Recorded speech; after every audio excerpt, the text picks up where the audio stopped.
Okay. So today I'll be talking on this topic, weaning and failure to wean, optimal roadmap to recovery. So this talk was given in South Zone, Calicut in 2015, October.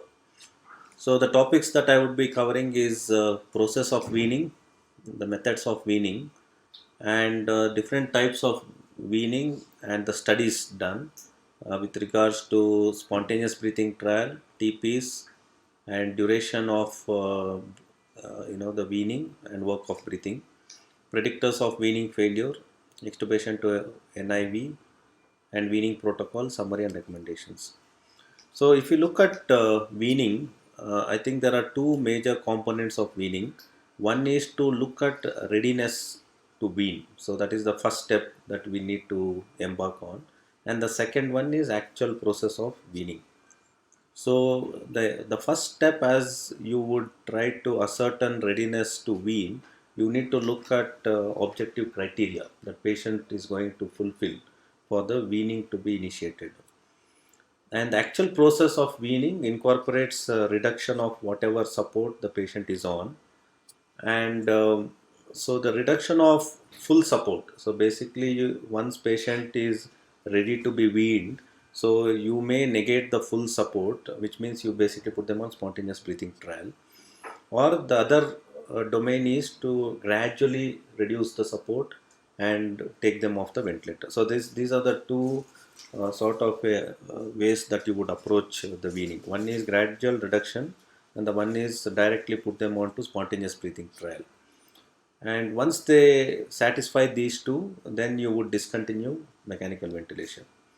And this whole weaning process is shown to significantly reduce morbidity, mortality, and reduce the cost, because the weaning trials is something that we need to initiate as soon as you believe that acute insult or acute disease condition is settled. That is when you should immediately start looking at putting them on weaning process. Otherwise, you would prolong their mechanical ventilation, and that is shown to significantly reduce your cost and obviously morbidity and mortality. So how do you choose a weaning method? So these are the three broad categories of weaning uh, methods. One is spontaneous breathing trial. The second one is slowly reducing the pressure support and then trying to taking them off the ventilator. And the third one is reducing ventilatory associated breaths. So the typically, so the weaning, the duration of weaning somewhere would fall between 30 minutes to 2 hours. So that is the initial trials that we give. So if you are using pressure support or gradual reduction in pressure support, so you would try to bring down the pressure support to 5 to 7 and try to ascertain if they are okay to be extubated, or you put them on a CPAP, or the Puritan Bennett ventilators have automatic tube compensations, which also could be utilized for the weaning to happen. So once they satisfy this criteria for 30 minutes to 2 hours, they are able to maintain their normal vital functions, normal heart rate, blood pressure, respiratory rates, and saturation. If they are maintaining at good physiological levels with this weaning sort of a trial, then obviously it is called successful, and then you would extubate them. So if they fail this whole process, then you would work them up for weaning failure. So that is when you have to take additional steps to determine additional steps that may be needed to wean them off ventilator. So what has been found is spontaneous breathing trial is found to be effective, efficient, simple, and safe. So this is found to be more practical, and there are multiple trials to compare spontaneous breathing trial with gradual reduction of pressure support or with reduction of ventilatory associated breaths, and see which one fares better with regards to weaning process. So if you look at the spontaneous breathing trial studies, so there are multiple studies. As you see, they're all old studies which have come started from 1995, and subsequently there have been multiple studies. So this was a Spanish study where they compared spontaneous breathing trial once a day with intermittent mechanical ventilation. Okay, and they found that the relative risk of successful weaning was much better. So the weaning happened much better when patient received spontaneous breathing trials once a day as opposed to intermittent mandatory ventilation. And they compared spontaneous breathing trial once a day with pressure support, where you gradually reduce the pressure support. And in fact, they found spontaneous breathing trials was much better in successful weaning. So it led to successful weaning much better, and that was statistically significant. And this one they compared once a day with intermittent spontaneous breathing trial, so there was no significance. So this was again another study from US. So in 300 patients where they compared between spontaneous breathing trial and the conventional weaning, they found the duration of mechanical ventilation was significantly less when patients were put on spontaneous breathing trial. And complication or risk factors like reintubation, trachea, and prolonged, all this was less when patients were put on a spontaneous breathing trials. And if you see, most importantly, the cost was significantly less when patients were put on spontaneous breathing trials. So basically from these they concluded there is absolutely no difference when you compare TPs in spontaneous breathing trial. So either you put them on TPs, pressure support of 5. So 5 to 7 of pressure support is consistent with almost TPs in all the trials. Okay, or CPAP where you don't give any pressure support, or with automatic tube compensations. All studies have shown all these have been shown to be equally effective and there is no difference. So either when you do spontaneous breathing trial, you can put them on TPs or put them on pressure support of 5 to 7, or CPAP where there is no pressure support with only PEEP, or automatic tube compensation. They found no difference. But what they suggested is when patients have ET tube of 7 or less, then the TP's maybe work of breathing was found to be little higher. So they suggested pressure support ventilation or automatic tube compensation may be better to compensate for the tube resistance. So that is what. So if the tube size is small, 7 or less, then the suggestion is to use pressure support or ATC and not only TPs or CPAP. So what about TPs trials? So we looked at the SBT trials. So the TPs, so this was the biggest study, Cochrane database in 2014. 935 patients. They compared spontaneous breathing trial with pressure support and spontaneous breathing trial with TPs. And they found there was absolutely no difference with regards to weaning or reintubation. And even hospital length of stay and ICU length of stay was no difference. So you can use spontaneous breathing trial with pressure support of 5 to 7 or with TPs. So either of them you could use, there was no difference. So this was a Canadian study. Again, they looked at spontaneous breathing trial with CPAP of 5 and TPs, reintubation, there was no difference. And this was a study from Switzerland where they looked at spontaneous breathing trial with ATC and TPs. Even there, weaning success, there was no difference between. So all these are, that's why when I say there's absolutely no difference between TPs, ATC, CPAP or pressure support of 5 to 7. Pressure support of 5 to 7 is considered as sort of a extubatable sort of parameters. And they looked at automatic tube compensation versus CPAP. This was an Israeli study. They found no difference in reintubation.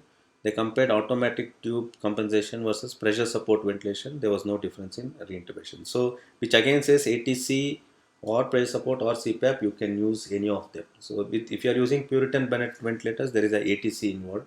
So, you could use that.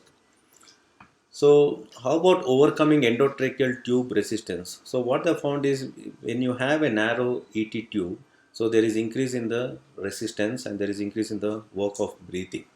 So this was a study where it was in a small study of 22 patients where they found when patient is intubated for a little longer time of 4 days, the work of breathing was found to be much higher, and even post extubation there could be a risk of extubation failure. And work of breathing, they compared between these modes, TPs, pressure support and CPAP. There was no difference with regards to work of breathing. But in someone who is intubated for longer than 4 days, so there was a small increase in the work of breathing because of the length of intubation had a bearing on the work of breathing.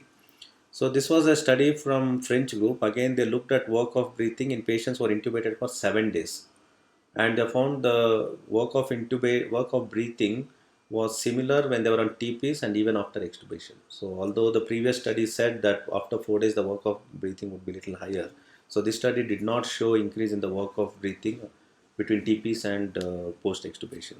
So this was another study where it was a small study by French group done in 31 patients who had failed extubation, and then they were subsequently weaned on pressure support, and 68% of them were successful. So again, this study sort of inclines on using pressure support ventilation because they had failed sort of a TP trial, but then they were slowly weaned off the pressure support. For 30 minutes they were maintained on 7 centimeters of pressure support, and then extubation was possible. So the weaning success was around 68%. So this study tends to lean on more towards using pressure support as a weaning mode. So what about duration of weaning trials? So when you say you need to wean patients and give the weaning trials, so what do we understand? What do you mean by spontaneous breathing trials? So the weaning trial is somewhere between 30 minutes to 2 hours. So it is recommended that 30 minutes generally would be sufficient to determine that if they would be ready for extubation. 30 minutes of spontaneous breathing trial. But if they fail 30 minutes, then obviously you need to go back on your ventilation, and then later on you may have to give a trial of 2 hours to determine if they are going to succeed with extubation. So if they fail 30 minutes, then the suggestion is that you need to put them on that weaning spontaneous breathing trial for 2 hours. Okay. But it is suggested if someone is ventilated for more than 10 days, you should give spontaneous breathing trial for more than or equal to 2 hours, because as the duration of ventilation increases, the propensity of them to fail extubation is much higher. That's why your spontaneous SBT trial should be for a longer period, for more than or equal to 2 hours. So these were the studies to compare between 30 minutes and 120 minutes, 2 hours and 30 minutes as a duration. So this was a study done in 526 patients. They compared SBT of 30 minutes versus 120 minutes. Weaning failure or re-intubations were similar. So this study showed no difference between 30 minutes and 120 minutes. So this was an Italian study in 75 patients who were COPD, mechanically ventilated for more than 15 days, and the median duration was 120 minutes to indicate that possibly they would fail or not.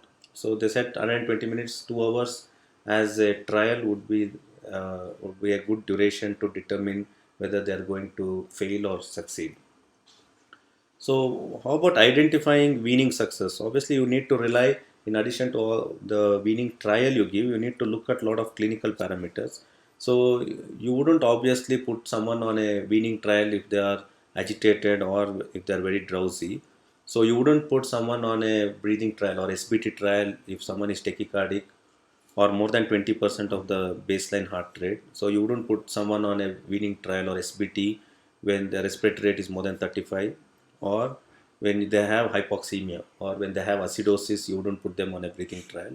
Or if someone has extremes of blood pressure, hypotension or very high blood pressure, so you wouldn't put them. So these are all some of the basic intuitive clinical variables which we follow. So obviously our understanding is most of the physiological variables should be in a normal sort of a range before you put someone on a SPT trial.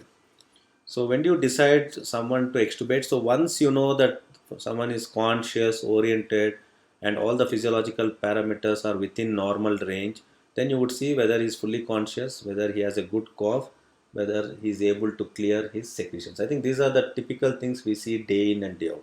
Because even if they fulfill all criteria, and if someone is obtunded, you wouldn't extubate, or if it's an elderly patient with a stroke who may fulfill all these criteria, but if he has a very weak cough, you wouldn't extubate. Or if someone has a copious secretions, you wouldn't extubate. I think these are typical things we follow. So you need, or if the someone has severe neuromuscular weakness, then also you wouldn't extubate. So weaning failure. So obviously, when after you have succeeded in SBT trial, still they can fail when patient has anxiety, delirium, or if they are in volume overload. They may fulfill all that criteria on positive pressure ventilation, respiratory rate may be okay, and heart rate may be okay. But if they have a low cardiac output state, and so there can be a risk of them going to fluid overload once you take them off the pressure support. Or if they have severe metabolic, someone fulfills all criteria, but you have severe hypokalemia or hypo or hypernatremia, hypophosphatemia, all these could be the reasons that they could fail extubation, although your weaning trials may have been little successful. Or cardiac dysfunction. I think this is a typical thing we see in ICU. Although they may fulfill all those criteria which I showed in the previous slide, normal blood pressure, normal tension, normal heart rate, normal respiratory rate, but once you remove positive pressure ventilation in someone with a poor LB, or low cardiac output, we see often that they can fail extubation. So you need to have that in mind.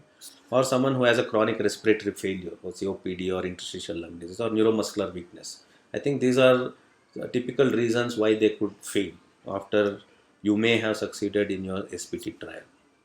So this was another study from the French group where they looked at which one fared better when they failed initial SBT. So this was a study in 109 patients where they had failed initial spontaneous breathing trial, and then again they put them on a SBT with TPs after for 2 hours, and one group they put them on prayer support and another group they put on intermittent. If you see, the duration of weaning was significantly better when they put them on pressure support ventilation. So I think you saw two studies where they tend to lean towards pressure support ventilation as a means to hasten or to get successful with weaning process, because here the duration of weaning was much lesser when they put a PSV as opposed to again SBT with TP style or intermittent mandatory ventilation. So the conclusions from all the studies was intermittent mandatory ventilation is not recommended as a weaning, and spontaneous breathing trial, you could start off once a day for 30 minutes and see if they succeed, well and done, or 2 hours based on the duration of ventilation. If they succeed, that's well and good. If they fail, then it is good to switch on to pressure support ventilation, start slowly reducing the pressure support, and then wean. And whilst you are doing this, correct reversible cause and reassess for readiness to wean the next day. So SPT is fantastic as an outset. You give 30 minutes to 2 hours depending on the duration. But if they fail, it's better not give another SPT again. Better to switch to pressure support as we normally do. Reduce the pressure support slowly to 5 to 7 and then extubate. I think that would be the more logical way. The reason they suggest that is, see this graph typically shows once they fail extubation, there is severe diaphragmatic fatigue, and you see there is at least 48 to 72 hours that it takes for them to recover the diaphragmatic strength. So it takes a lot of time for the fatigue component. Here it shows at least 8 hours to come to some plateau phase. So you cannot subject them to another trial within that 8 hours. So it takes really little more than 8 hours to come back to the baseline. So once they fail, you probably have to rest them, and maybe more than after next day only that you would try to put them on SPT or pressure support ventilation. So how about the concept of extubation to NIV? Because if you have someone who's second day you try to put on pressure support, again you are struggling, then the concept of extubation to non-invasive positive pressure ventilation. So this was a Canadian study, one of the very big study, meta-analysis of 12 randomized controlled trials, 530 patients who had failed SBT. So who had failed initial SBT, they extubated to non-invasive positive pressure ventilation, and they found when compared to the group which was not extubated, mortality was significantly less, the VAP rates were significantly less, duration of mechanical ventilation was significantly less, and the need for trachea was significantly less when compared to the group which was not extubated to NIV. So which means if you are struggling for someone to succeed in spontaneous breathing trial or someone to wean on pressure support, the option is to extubate on NIV, which we commonly do because this study significantly shows it improves outcome. So conclusions is extubation to NIV should be considered in patients with COPD. Typically we do that, or patient who has no difficult airway, because if they have difficult airway then you are in a problem. So if there's a difficult airway, better is to go for a definitive procedure like tracheostomy, or someone who has no increase in secretion, because if they have a lot of secretions it's difficult to clear an NIV, and good mental status. So these are some of the clinical situations where you could extubate to NIV to get them to succeed with weaning. So what about weaning protocol? So the evidence-based strategy does suggest that weaning protocol should be in place to determine readiness to wean, and the weaning trial has to be a part of the protocol, and multiple studies have shown that protocols are beneficial in initiating the weaning, because typically intensivists cannot oversee weaning for every patient. So it should be sort of an automated thing which should happen from the bedside. And typically in the Western world, we all know that nurses initiate the weaning, or respiratory therapists. So doctor literally cannot be overseeing weaning of every patient. So there should be a protocol, and every nurse should be sensitized to the protocol, so that at any opportune time when patient is ready, they should be put on weaning protocol. And this was a study from UK where they have shown whether weaning protocol really helps. So this was a meta-analysis of 11 randomized controlled trials of 1971 patients, where they showed that having weaning protocol in place implemented in the unit significantly reduces the duration of mechanical ventilation by 25%. But this benefit did not apply in closed ICU. It applied only in open. What it means is open ICU, there is no decision maker. So which means the nurse initiated sort of a protocol implementation led to the success. But in closed ICU, because there's intensivist who is taking a call at every step, so this protocol did not make a difference. So that is how you would look at it. So what about automated weaning? So there are ventilators which have this automated weaning where pressure support is adjusted to the patient's respiratory rate, tidal volume and carbon dioxide.